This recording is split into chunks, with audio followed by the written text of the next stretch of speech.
Taarifa ya hali ya kisiasa nchini kuanzia tarehe 25 Novemba 2025 hadi tarehe 24 Aprili 2026 na kuazimia mambo yafuatayo. Moja, kuhusu kesi inayomkabili mwenyekiti wa chama taifa, Mwenyekiti Tundu Antipas Lissu.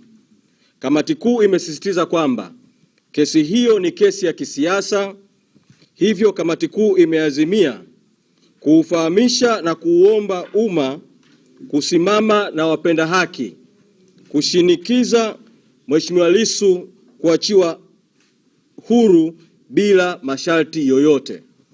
Kamati kuu inalaani kitendo cha kuendelea kushikiliwa kwa Mheshimiwa Lissu kwa siku 386 gerezani na kwamba kitendo hicho ni kitendo cha mateso kinachofanywa dhidi ya mwenyekiti.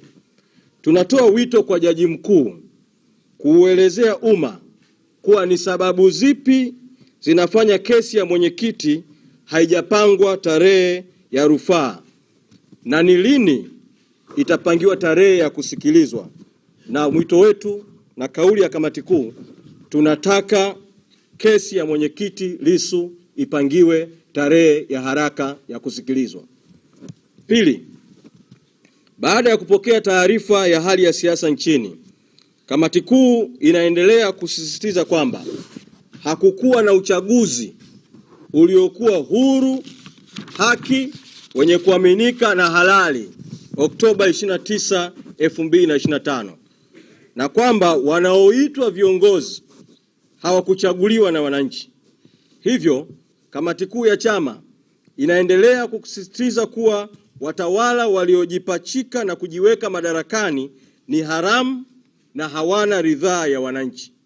Katika hali hii, kamati kuu inaendelea kusisitiza msimamo wa tarehe 12 Disemba 2025 unaendelea kuwa ndio msimamo wa chama na wanachama na chama vile vile kwa niaba ya wananchi.